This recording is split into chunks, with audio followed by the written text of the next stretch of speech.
Now it's time to relax. Let your body fall into a comfortable position in your bed and drift gently into a state of total relaxation with tonight's story.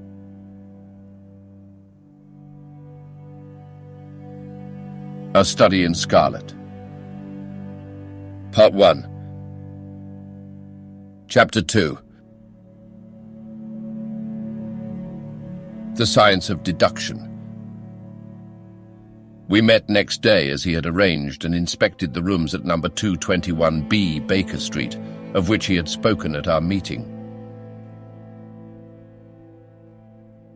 They consisted of a couple of comfortable bedrooms and a single large, airy sitting room, cheerfully furnished and illuminated by 2 broad windows.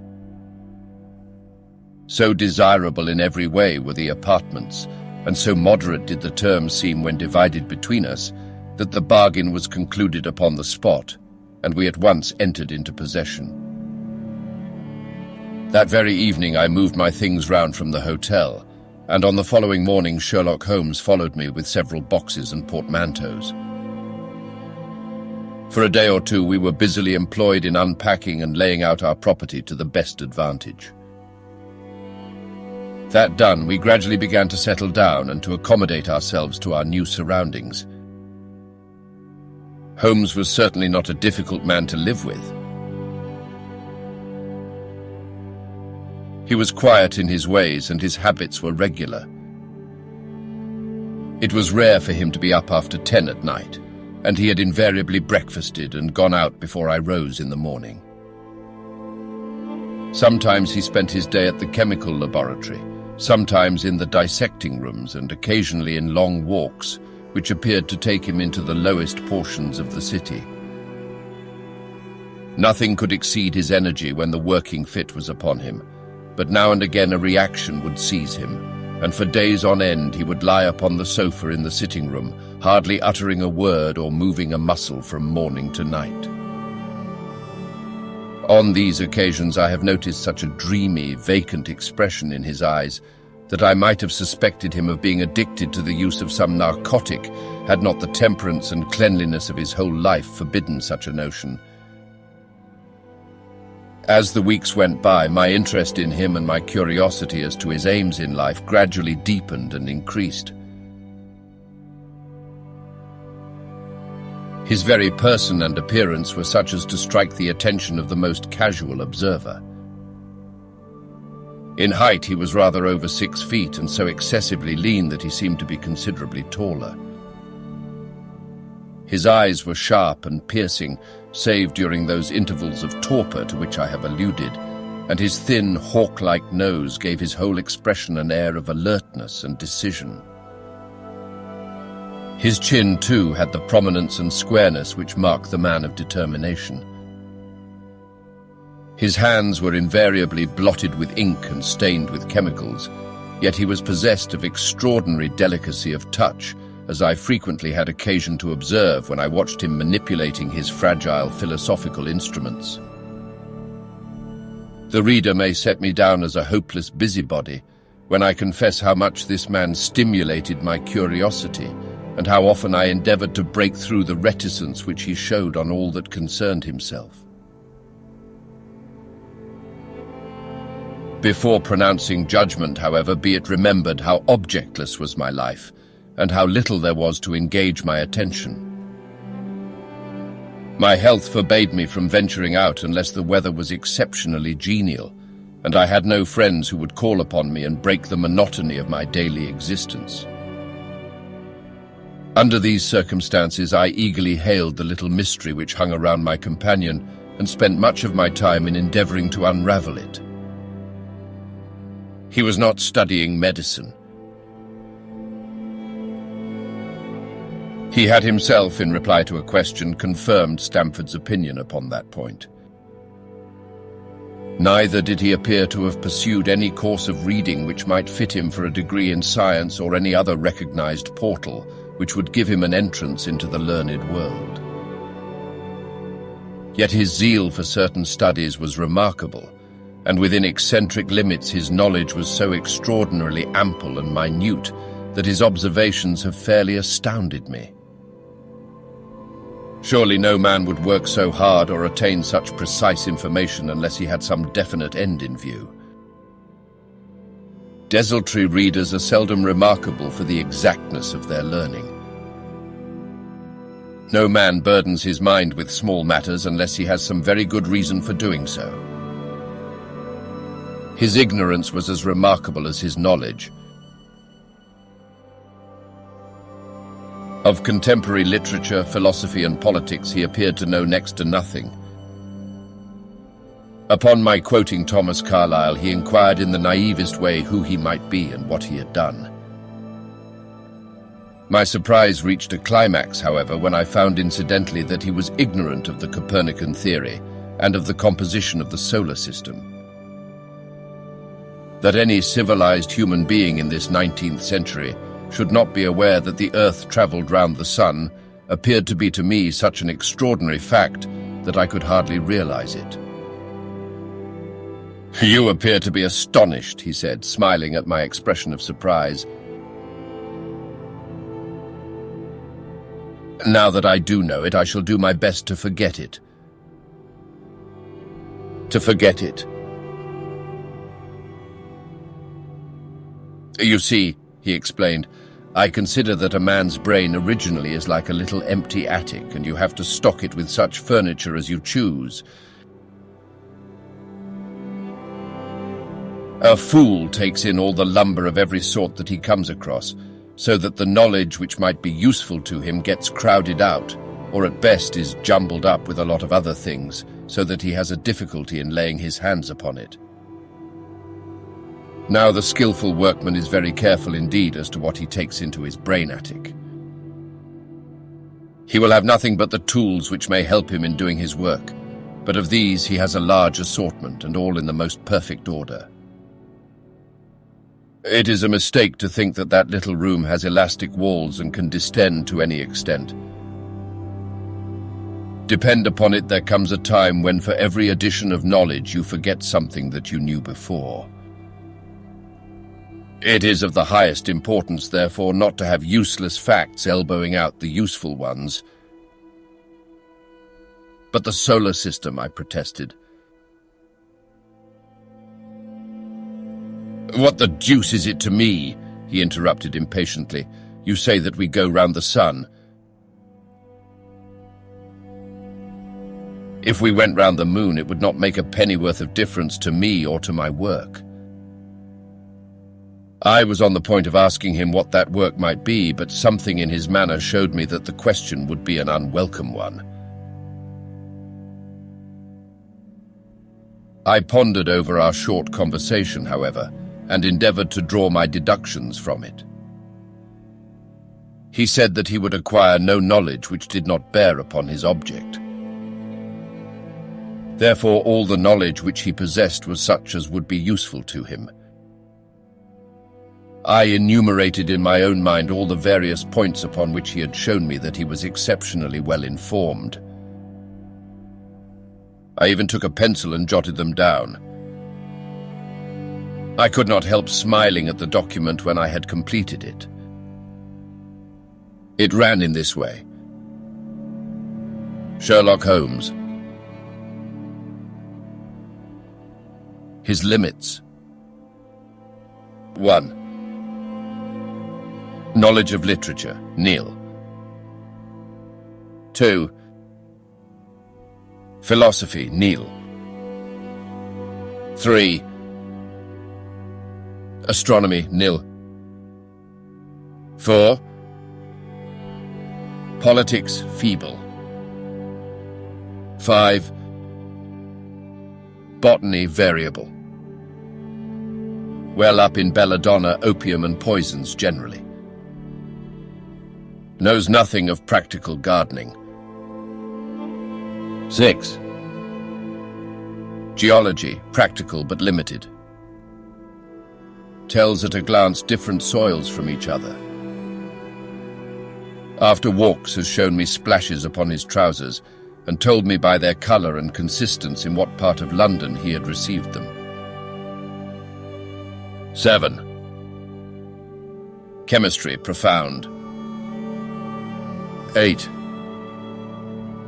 Anatomy accurate but unsystematic.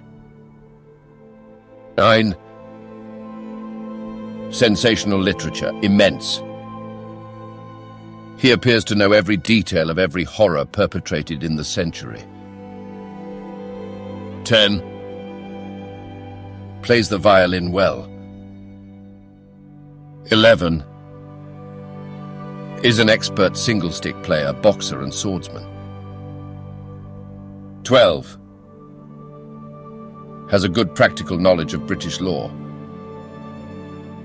When I'd got so far in my list, I threw it into the fire in despair. If I can only find what the fellow is driving at by reconciling all these accomplishments and discovering a calling which needs them all, I said to myself, I may as well give up the attempt at once. I see that I have alluded above to his powers upon the violin. These were very remarkable, but as eccentric as all his other accomplishments. That he could play pieces, and difficult pieces, I knew well, because at my request he has played me some of Mendelssohn's Lieder and other favourites. When left to himself, however, he would seldom produce any music or attempt any recognized air. Leaning back in his armchair of an evening, he would close his eyes and scrape carelessly at the fiddle which was thrown across his knee. Sometimes the chords were sonorous and melancholy. Occasionally they were fantastic and cheerful. Clearly they reflected the thoughts which possessed him, but whether the music aided those thoughts or whether the playing was simply the result of a whim or fancy was more than I could determine. I might have rebelled against these exasperating solos, had it not been that he usually terminated them by playing in quick succession a whole series of my favourite airs as a slight compensation for the trial upon my patience. During the first week or so we had no callers, and I'd begun to think that my companion was as friendless a man as I was myself.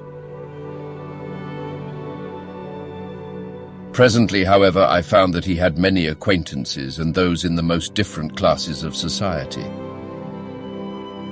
There was one little sallow, rat-faced, dark-eyed fellow who was introduced to me as Mr. Lestrade, and who came 3 or 4 times in a single week. One morning a young girl called, fashionably dressed, and stayed for half an hour or more. The same afternoon brought a grey-headed, seedy visitor looking like a Jew peddler, who appeared to me to be much excited, and who was closely followed by a slipshod elderly woman. On another occasion, an old white-haired gentleman had an interview with my companion, and on another, a railway porter in his velveteen uniform. When any of these nondescript individuals put in an appearance, Sherlock Holmes used to beg for the use of the sitting room, and I would retire to my bedroom. He always apologized to me for putting me to this inconvenience. I have to use this room as a place of business, he said, and these people are my clients. Again, I had an opportunity of asking him a point-blank question, and again my delicacy prevented me from forcing another man to confide in me.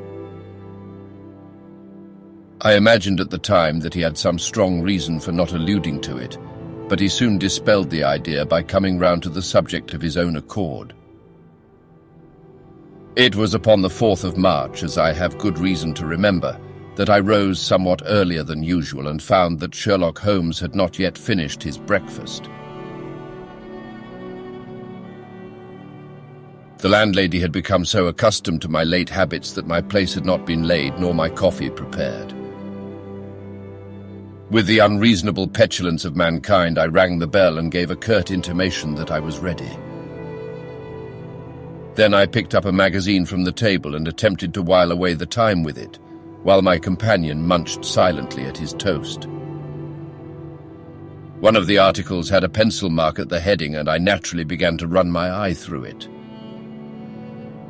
Its somewhat ambitious title was The Book of Life, and it attempted to show how much an observant man might learn by an accurate and systematic examination of all that came in his way.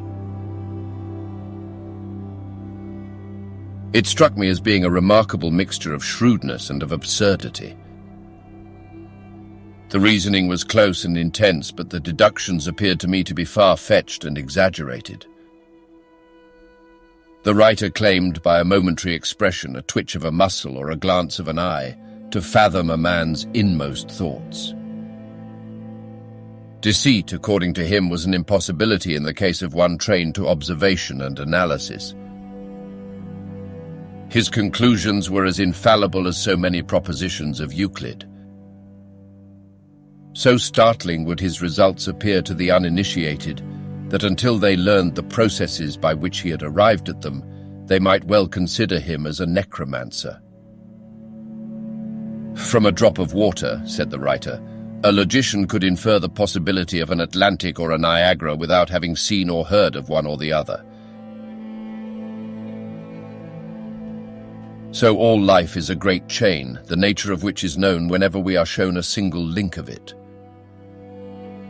Like all other arts, the science of deduction and analysis is one which can only be acquired by long and patient study, nor is life long enough to allow any mortal to attain the highest possible perfection in it. Before turning to those moral and mental aspects of the matter which present the greatest difficulties, let the inquirer begin by mastering more elementary problems. Let him, on meeting a fellow mortal, learn at a glance to distinguish the history of the man and the trade or profession to which he belongs. Puerile as such an exercise may seem, it sharpens the faculties of observation and teaches one where to look and what to look for. By a man's fingernails, by his coat sleeve, by his boot, by his trouser knees, by the callosities of his forefinger and thumb, by his expression, by his shirt cuffs, by each of these things a man's calling is plainly revealed. That all united should fail to enlighten the competent inquirer in any case is almost inconceivable. What ineffable twaddle, I cried, slapping the magazine down on the table. I never read such rubbish in my life. What is it? Asked Sherlock Holmes. Why, this article, I said, pointing at it with my egg spoon as I sat down to my breakfast. I see that you have read it since you have marked it. I don't deny that it is smartly written. It irritates me, though. It is evidently the theory of some armchair lounger who evolves all these neat little paradoxes in the seclusion of his own study. It is not practical.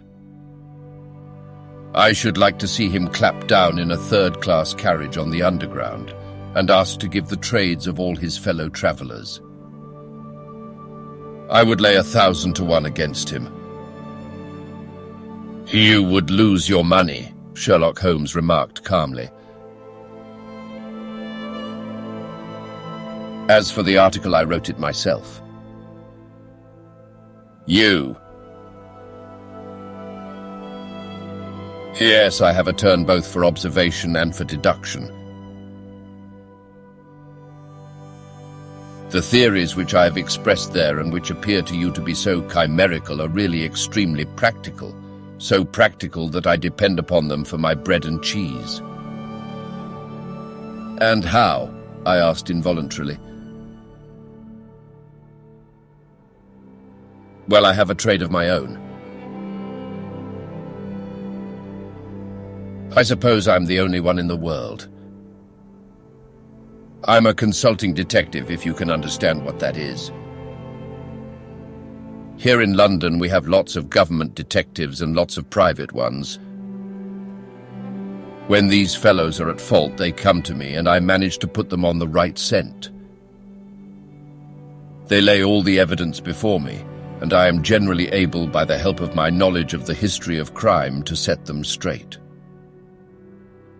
There is a strong family resemblance about misdeeds, and if you have all the details of 1,000 at your finger ends, it is odd if you can't unravel the 1,001st. Lestrade is a well-known detective. He got himself into a fog recently over a forgery case, and that was what brought him here. And these other people. They are mostly sent on by private inquiry agencies. They are all people who are in trouble about something and want a little enlightening. I listen to their story, they listen to my comments, and then I pocket my fee. But do you mean to say, I said, that without leaving your room you can unravel some knot which other men can make nothing of, although they have seen every detail for themselves? Quite so. I have a kind of intuition that way. Now and again a case turns up which is a little more complex. Then I have to bustle about and see things with my own eyes.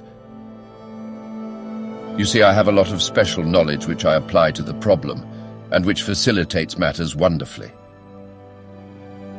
Those rules of deduction laid down in that article which aroused your scorn are invaluable to me in practical work. Observation with me is second nature. You appeared to be surprised when I told you on our first meeting that you had come from Afghanistan. You were told, no doubt. Nothing of the sort. I knew you came from Afghanistan. From long habit, the train of thoughts ran so swiftly through my mind that I arrived at the conclusion without being conscious of intermediate steps. There were such steps, however. The train of reasoning ran, here is a gentleman of a medical type, but with the air of a military man. Clearly an army doctor, then. He has just come from the tropics, for his face is dark, and that is not the natural tint of his skin, for his wrists are fair. He has undergone hardship and sickness, as his haggard face says clearly. His left arm has been injured. He holds it in a stiff and unnatural manner. Where in the tropics could an English army doctor have seen much hardship and got his arm wounded? Clearly in Afghanistan, the whole train of thought did not occupy a second. I then remarked that you came from Afghanistan and you were astonished. It is simple enough as you explain it, I said, smiling. You remind me of Edgar Allan Poe's Dupin. I had no idea that such individuals did exist outside of stories. Sherlock Holmes rose and lit his pipe. No doubt you think that you are complimenting me in comparing me to Dupin, he observed. Now, in my opinion, Dupin was a very inferior fellow. That trick of his of breaking in on his friend's thoughts with an apropos remark after a quarter of an hour's silence is really very showy and superficial. He had some analytical genius, no doubt, but he was by no means such a phenomenon as Poe appeared to imagine. Have you read Gaboriau's works? I asked. Does Lecoq come up to your idea of a detective? Sherlock Holmes sniffed sardonically. Lecoq was a miserable bungler, he said in an angry voice. He had only one thing to recommend him, and that was his energy. That book made me positively ill. The question was how to identify an unknown prisoner. I could have done it in 24 hours. Lecoq took 6 months or so. It might be made a textbook for detectives to teach them what to avoid. I felt rather indignant at having two characters whom I had admired treated in this cavalier style. I walked over to the window and stood looking out into the busy street. This fellow may be very clever, I said to myself, but he is certainly very conceited. There are no crimes and no criminals in these days, he said querulously. What is the use of having brains in our profession? I know well that I have it in me to make my name famous. No man lives or has ever lived who has brought the same amount of study and of natural talent to the detection of crime which I have done. And what is the result? There is no crime to detect, or at most some bungling villainy with a motive so transparent that even a Scotland Yard official can see through it. I was still annoyed at his bumptious style of conversation. I thought it best to change the topic. I wonder what that fellow is looking for, I asked, pointing to a stalwart, plainly dressed individual who was walking slowly down the other side of the street, looking anxiously at the numbers. He had a large blue envelope in his hand and was evidently the bearer of a message. "You mean the retired Sergeant of Marines," said Sherlock Holmes. Brag and bounce, thought I to myself. He knows that I cannot verify his guess. The thought had hardly passed through my mind when the man whom we were watching caught sight of the number on our door and ran rapidly across the roadway. We heard a loud knock, a deep voice below, and heavy steps ascending the stair. "For Mr. Sherlock Holmes," he said, stepping into the room and handing my friend the letter. Here was an opportunity of taking the conceit out of him. He little thought of this when he made that random shot. "May I ask, my lad," I said in the blandest voice, "what your trade may be?" "Commissionaire, sir," he said gruffly. "Uniform away for repairs." "And you were?" I asked, with a slightly malicious glance at my companion. "A sergeant, sir, Royal Marine Light Infantry, sir." No answer. "Right, sir." He clicked his heels together, raised his hand in a salute, and was gone.